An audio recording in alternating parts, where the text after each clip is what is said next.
कल मैं आप लोगों के बीच कहा था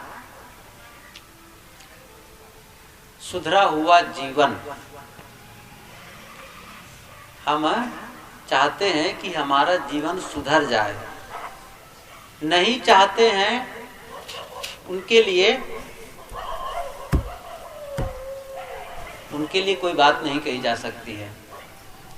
लेकिन जो सचमुच चाहते हैं कि हमारा जीवन पवित्र हो, हम निर्मल जीवन वाला बने, अच्छा जीवन वाला बने, तो उसके लिए मैंने कुछ सूत्र आप लोगों के बीच कहा कि दूसरा गलत है ये तो हम लोग नहीं कह सकते हैं, लेकिन कुछ सार्वभौमिक सूत्र हैं जिसके आधार पर हम खुद का अपना मूल्यांकन कर सकते हैं। तो पहला सूत्र मैंने कहा कि व्यसन मुक्त जीवन, जिनमें कोई व्यसन ना होता हो, गलत चीजों को खाता पीता न हो, समझ लो वो सुधरा हुआ जीवन है। दूसरा है विवाद करने वाला न हो, झगड़ा लड़ाई की प्रवृत्ति न हो। जो झगड़ता है उसका विकास रुक जाता है, जो झगड़ता है उसका विकास रुक जाता है। जिस परिवार में झगड़ा होता है उस परिवार का विकास रुक जाता है, थम जाता है। झगड़ा कहीं भी होता है वहां विकास रुकता है। यदि गांव वाले आपस में लड़ते हैं तो गांव का विकास नहीं होगा। यदि देश में गृह कलह है, देश में ही आपस में लड़ाई है, राजनीतिज्ञों की लड़ाई है, प्रांत वालों की लड़ाई है, संप्रदाय वालों की लड़ाई है, जाति वालों की लड़ाई है, तो फिर भी देश का विकास रुक जाएगा। और कहीं दो देशों में लड़ाई हो गई, कहीं विश्व युद्ध हो गया, तो फिर जिन देशों में लड़ाई चलती है उन देशों का विकास रुक जाता है। ये नुकसान है। मैंने कहा अच्छा जीवन जीने के लिए हम विवाद से अपने आप को बचाएं, ऐसा कुछ प्रयास करें जिससे हमारा जीवन समाधान वाला बने, झगड़ा वाला ना बने। यदि झगड़ा है भी, ऐसा नहीं हो सकता है, जैसे कहते नहीं है जहां 4 बर्तन रखेंगे आवाज होगी, ऐसा लोग कहते हैं। लेकिन दूसरा सत्य क्या है? 4 बर्तन रखेंगे वहां पर आवाज होगी। तो आप लोग का अनुभव होगा, जब आवाज होती बर्तन में, बर्तन को पहले से उसको फट से छू लिया जाता है। तो उसकी आवाज को क्या करना होता है? खत्म कर देना। ये आवाज पसंद नहीं है ना, सीधी सी बात है। शांति पसंद है। यदि आवाज पसंद होती तब तो फिर बर्तनों में आवाज ही आवाज करते रहते। लेकिन यदि किसी की से आवाज हो रही हो तो कहीं भी संभाल के करो काम, ऐसा कहा जाता है। इसका मतलब आवाज न हो। यदि टकरा गए तो फिर क्या करेंगे? तुरंत उसको छू लेते हैं तो उसकी आवाज खत्म हो जाती है। ये क्या है? समाधान। ऐसे ही किसी बात को लेकर के विचारों में भेद हो गया, पति पत्नी के बीच, भाई भाई के बीच, सास बहू के बीच, किसी दो के बीच ऐसा कहीं हो गया, तो हमें क्या करना है? उसको समाधान कर लेना चाहिए। झगड़े को लंबे समय तक खींचना ठीक नहीं है। इससे क्या होता है? मन में प्रतिक्रिया का भाव, दुर्भावना बनती है, और आदमी के मन में दुर्भावना, द्वेष, प्रतिशोध का भाव जगने लगता है। और इस प्रकार नकारात्मक भावना रखकर हम अपना विकास नहीं कर सकते। और जब विकास का काम रुकता है तो अपने आप पतन का काम होता है, विकास का काम नहीं होगा। आप जिस घर में रहते हैं वहां साफ सफाई नहीं करेंगे, लिपाई पोताई नहीं करेंगे, तो वो उससे क्या होगा? दूसरा काम क्या होगा? जीर्ण होना।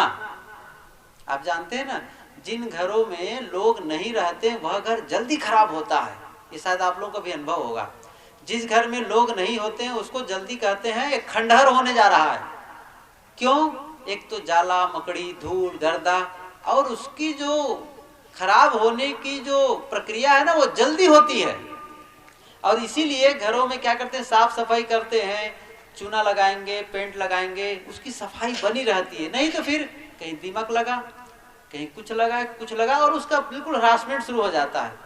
ऐसे ही जब हम अपना विकास नहीं करते हैं जीवन का, तो जीवन अपने आप पतन की ओर जाने लगता है। तो हमें क्या करना है? जीवन का विकास करना है, जीवन को निर्मल और पवित्र करना है।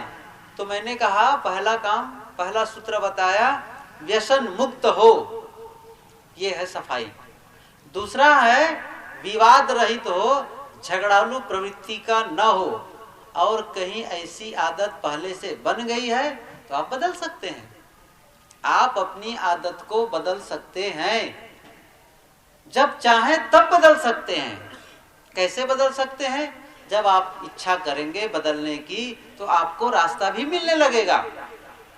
जैसे आपको यहाँ से रायपुर जाना है या आपको दिल्ली जाना है, तो आप दिल्ली जाने की इच्छा करेंगे तो क्या आपको दिल्ली जाने का रास्ता नहीं मिलेगा? ये कैसे हो सकता है? आप केवल इच्छा करें मुझे दिल्ली जाना ही है एनी हाउ, तो फिर आप उन लोगों से, कुछ जानकार लोगों से पूछेंगे भैया दिल्ली कैसे जाएं, किस रास्ते से जाएं, और रास्ता मिल जाएगा। आप अमेरिका भी जाना चाहेंगे ना तो भी रास्ता मिल जाएगा। एक आदमी था, उन्होंने अपने मित्र से पूछा, अच्छा बताओ अमेरिका जाने में कितना खर्चा लगता है? उन्होंने क्या पूछा? अमेरिका जाने में कितना खर्चा लगता है? तो मित्र ने कहा कुछ भी नहीं लगता है, नहीं लगता है पैसा, खर्चा नहीं लगता है। तो उसने कहा मजाक क्यों करते हो, मुफ्तम कौन ले जाएगा, खर्चा तो लगेगा। हाँ जाता है उनको खर्चा लगता है, लेकिन आप केवल सोचते हैं ना, तो सोचने मात्र से नहीं होने वाला है। आप केवल कई बार पूछते रहते हैं, इससे कुछ नहीं होने वाला है। जब जाएंगे नहीं तो खर्चा लगेगा ही नहीं। खर्चा कब लगेगा? जाएंगे। और रास्ता कब मिलेगा? जब आप जाना चाहेंगे। ऐसे ही जब आप अपने जीवन को सुधारना चाहेंगे तब यह प्रश्न ही खत्म हो जाएगा कि कैसे सुधारें। आपको लगी है भूख, आप कहें भूख को कैसे मिटाएं, ऐसा कोई पूछता है? किसी ने पूछा है? अरे भूख कैसे मिटेगी, भूख कैसे मिटेगी? समाधान पता है भूख कैसे मिटती है, प्यास कैसे मिटती है। अब किसी को बुखार लग गया है, अब बुखार लगे अब क्या करें, बुखार लगे क्या करें? अरे बड़ा सीधा समाधान है, बुखार लग गया है डॉक्टर के पास जाओ, दवाई खाओ। ऐसे ही आपको ये भीतर से तड़फन हो कि मैं इसे अपने जीवन को सुधारना है, पवित्र करना है। कपड़ा गंदा हो गया है तो धोने का जानते हैं, कैसे इसको साफ करना है, कैसे धोना है, अच्छी तरह से जानते हैं। घर की सब, मैंने अभी कहा, शुरू में ही कहा, घर की सफाई जानते हैं। नहीं जानते हैं तो मन की सफाई, और मन की सफाई यदि नहीं करते हैं तो अच्छा जीवन नहीं हो सकता है। भले आप अच्छे घर में रहें और जीवन अच्छा नहीं है तो वह अच्छा घर भी आपको सुख नहीं दे सकता है, ये तय है। साफ कपड़ा भी आपको सुख नहीं दे सकता है यदि मन गंदा है तो। यदि मन अच्छा है तो आपका घर भी अच्छा लगेगा, आपका कपड़ा अच्छा लगेगा, और परिवार के सब लोग अच्छे हैं और आप ही खराब हैं तो, आपका ही मन खराब है तो उस दिन परिवार के लोग भी अच्छे नहीं लगेंगे। और कई बार आप लोग भी अनुभव किए होंगे, कई बार परिवार के लोग अच्छे नहीं लगते, कई बार बढ़िया लगने लगते हैं। इसका मतलब नहीं कि परिवार के लोग अच्छे खराब हो गए हैं, आपका मन ही अच्छा और खराब हुआ है, ये तय है। हम जब खराब होते हैं तो सब खराब लगने लगता है, हम अच्छा होते हैं तो फिर सब अच्छा लगने लगता है। ये दर्पण की तरह है पूरा, ये पूरा समाज, ये पूरी दुनिया दर्पण के समान है। कैसे है? दर्पण के सामने जाओ तो अपना प्रतिबिंब देखते हो ना, अपना ही तो चेहरा देखते हैं। ऐसे ही पूरा दर्पण है, हम लोगों में अपना ही चेहरा देखते हैं, परिवार में अपना चेहरा देखते हैं, समाज में अपना चेहरा देखते हैं। यदि हमारा चेहरा गंदा है तो प्रतिबिंब गंदा दिखेगा, हमारा मन खराब है तो परिवार के लोग खराब लगेंगे, घर खराब लगेगा, ये तय माने रहो। और जब जब परिवार के लोग खराब लग रहे हैं तो पक्की बात मान के चलो उस दिन हमारा मन खराब है। ये समझिए कि सचमुच गलत नहीं है, वो गलत हमारे नाते लग रहा है। इसलिए अब क्या करना है, तीसरा सूत्र मैं बताता हूं। 2 सूत्र के आगे तीसरा सूत्र क्या है? लोगों में गुण देखने का स्वभाव बनाओ। क्या देखना है? गुण, दोष नहीं देखना है। सबसे बड़ा काम साधना के लिए, हम जीवन को सुधारना चाहते हैं ना, सत्संग का लाभ कैसे लें, सत्संग से लाभ कैसे लें, बस यही है। सत्संग से लाभ तब संभव है जब यहां बताए गए सूत्रों का प्रयोग करें। तो तीसरा सूत्र मैं क्या दे रहा हूं, ये तो शाश्वत है। सद्गुरु संत पहले ही बता गए हैं। ये मेरी खोज नहीं है, मेरा इजाद नहीं है, मेरा कोई अनुसंधान नहीं है। मैंने सद्गुरु संतों से पाया, अब बस मैं एक मीडिएटर का काम करता हूं। और जो उपदेश मैं दे रहा हूं वह न केवल आप लोगों के लिए है, बल्कि वह मेरे लिए भी है। मुझे भी वही बनना है जो मैं कह रहा हूं। जो मैं कह रहा हूं उसे मुझे भी अपने जीवन में उतारना है। हम लोग आपस में यह चर्चा करके उस ज्ञान को मजबूत कर रहे हैं और इस लायक बनाना चाहते हैं जो जिसे हम जी सके, जो हमारे हृदय में उतर जाए। हम यही चाहते हैं कि जो ज्ञान हम कहते हैं वो हमारे हृदय में उतर जाए और वो हमारे जीवन में छा जाए, तभी वो लाभप्रद है। यही कहने सुनने का लाभ है। तो मैं कह रहा था, दोष देखने की प्रवृत्ति जो नहीं रखता है, समझ लो उनका भी सुधरा हुआ जीवन है। स्वस्थ व्यक्तित्व की क्या पहचान है? थोड़ा सा संकेत मैं किया था कल। जो लोग उपस्थित थे उनको थोड़ा सा, यदि वो पकड़े होंगे इन बातों को, तो स्वस्थ व्यक्तित्व की क्या पहचान है? व्यक्तित्व के बारे में थोड़ा समझ ले। क्या है व्यक्तित्व हमारा? व्यक्तित्व का मतलब एक तो बाहर का होता है, जैसे कोई ऊंचा, पूरा गोरा, जवान और कपड़ा भी अप टू डेट बढ़िया, तो कहीं बहुत सुंदर दिख रहा है, अप टू डेट। उसको क्या कहते हैं कि वो बहुत पर्सनालिटी वाला है, भाई स्वस्थ बढ़िया व्यक्तित्व वाला है। तो उसको देख करके हम प्रभावित हो जाते हैं। लेकिन प्रभावित कब तक होते हैं? जब तक उनके स्वभाव को जानते नहीं हैं। न जाने तो मेहमान और जान लिए तो बेईमान, एक संत कहा करते हैं। न जाने तब तक के मेहमान और जान लिए तब बेईमान। स्वभाव, जब उसका स्वभाव पता चलेगा तब हम समझेंगे कि ये सचमुच अच्छा व्यक्तित्व वाला है कि नहीं है। बाहर का व्यक्तित्व ही पूर्ण नहीं, उसका अपना महत्व है, लेकिन परसेंटेज के हिसाब से कहें ना तो कितना है बताऊं? उसका महत्व है 10%, 10%। और अंदर के व्यक्तित्व का महत्व कितना है? 90%। इतना अंतर है।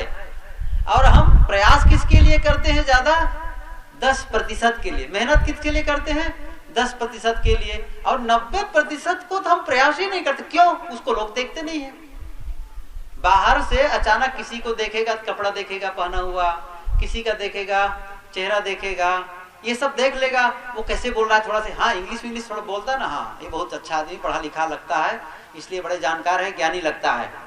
तो वो क्या है? उसका महत्व 10% है। जैसे आप लोग को भी अनुभव होगा, आपका घर होगा ना, तो घर में आप प्रवेश को बड़ा सजाते हैं। प्रवेश को जैसे स्वागत कक्ष है, तो वहीं पर आप स्वागत कक्ष जिसके यहाँ होगा ना, तो वहां पर तमाम प्रकार के सामान, हाथी घोड़ा या तमाम फूल पौधे, और एक पूरा शीशा का एक अलमारी बनाए रखते हैं कई लोग। उसमें इतना सामान रखे रहते हैं, कबाड़ झुम्मा भर, यदि उसको बटोरो तो एक झुम्मा हो जाएगा, जिसका कोई उपयोग नहीं होता है। वो क्यों? हाँ अच्छा लगेगा। अब बढ़िया से उसमें जो सोफा सेट रहेगा, बढ़िया उसमें ऊपर नीचे बढ़िया बिछाने के ऊपर नीचे ऐसा, और पिछवाड़े ध्यान नहीं देंगे। पिछवाड़े ध्यान नहीं देंगे क्योंकि उसको कोई देखता नहीं है।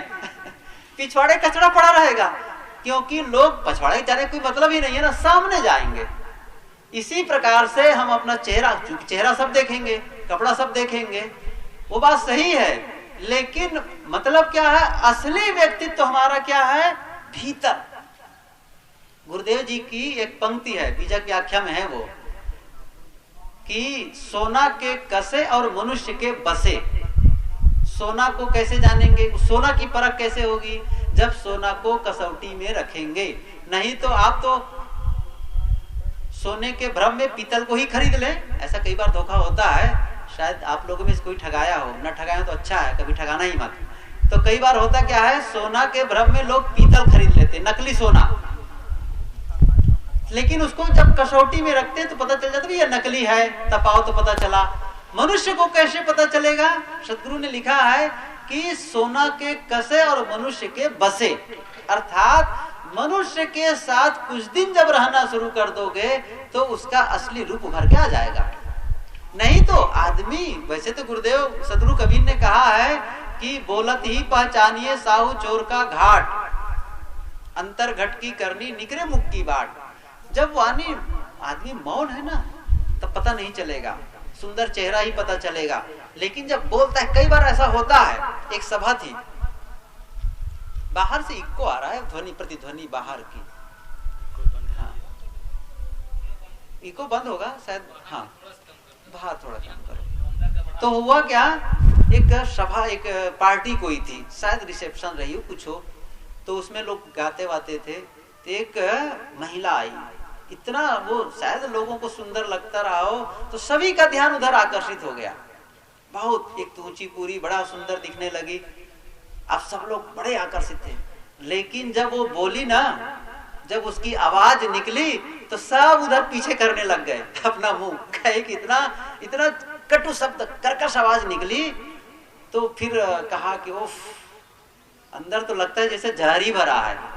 और एक महिला आई जो दिखने में बिल्कुल सुंदर नहीं थी, लेकिन जब वो माइक पकड़ के गाने लगी ना, इतना सुंदर गाई वो, सभी लोग रीझ गए। मनुष्य के बसे, हमारा असली व्यक्तित्व है भीतर, और भीतर की चिंता हम नहीं करते हैं। और सत्संग का काम है वो आपके भीतर को दिखा देता है। मैंने कहा ना, दर्पण को उदाहरण दिया, इसको हम ऐसा भी दर्पण को उदाहरण ले सकते हैं। सत्संग एक दर्पण कक्ष है, जहां जाकर हम अपना भीतर का चेहरा देखते हैं। बाहर के दर्पण में बाहर का चेहरा दिखता है, लेकिन सत्संग रूपी दर्पण कक्ष में भीतर का चेहरा, भीतर में हम कितने कुरूप हैं। बाहर से सुंदर लगने वाला भी भीतर से कुरूप हो सकता है, बाहर से संपन्न दिखने वाला भी भीतर विपन्न हो सकता है। बाहर से भरा भरा है, लेकिन भीतर खोखला भी हो सकता है। इस खोखलेपन को, इस कुरूपता को, इस विपन्नता को मिटा देना ही साधना है, यही भजन है।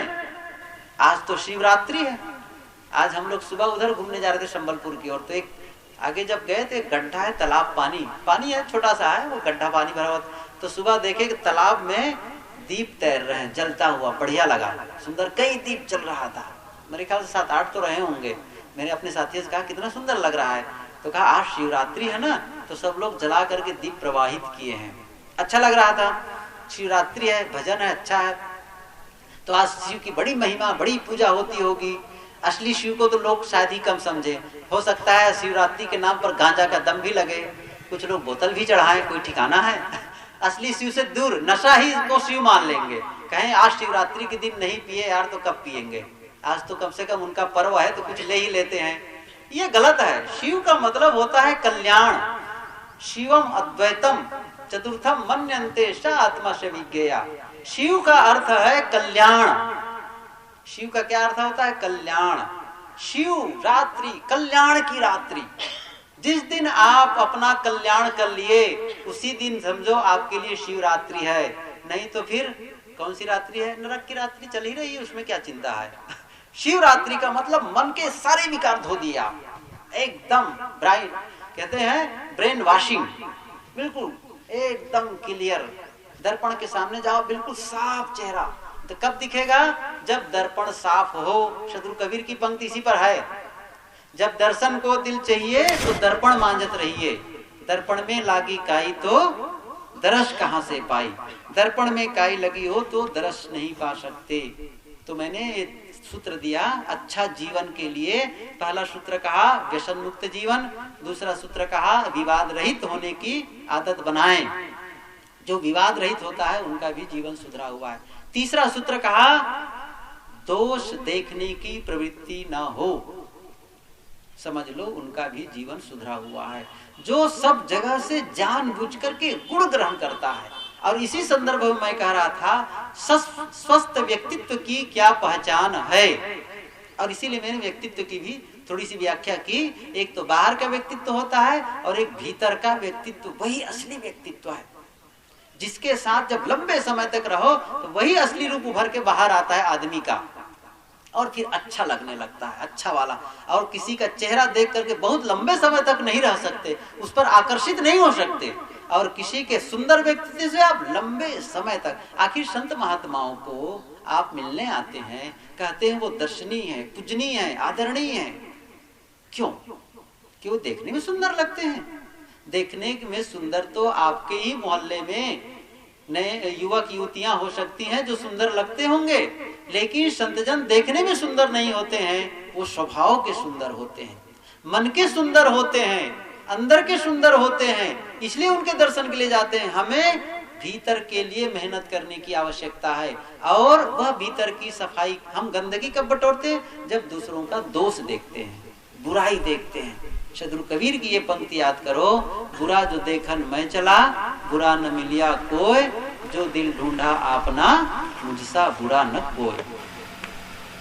ये दोष देखने की प्रक्रिया, उसे हम छोड़ें। अभी तो मैं इस पर कदम रखा, यदि ख्याल रहा तो शाम को कहूंगा कि दोष देखना कैसे छोड़ना है।